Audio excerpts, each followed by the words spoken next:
Speaking of Roger Maris, who, like Tim just said, he played with for a couple of years, you look at Roger, you look again at Hank Aaron, and you look at a lot of the records that were broken back in that time, the 50s, 60s, and those guys really didn't want to do it because they used to get a lot of grief. They were touching sacred ground, and you look at today where the record breaking is encouraged. Yeah, that's a very good point.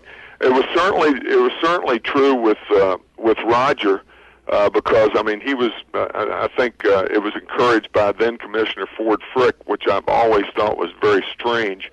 That proverbial asterisk that was put by Roger's name as a figurative asterisk. But Roger told me some very strange things, and that's what I wrote about in the book.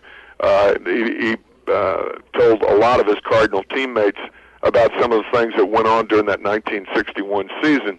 And it was a very, very difficult time for him. I think he loved the record, but he would have preferred to have broken it perhaps in Fargo, North Dakota, or in some other place other than New York, maybe even St. Louis.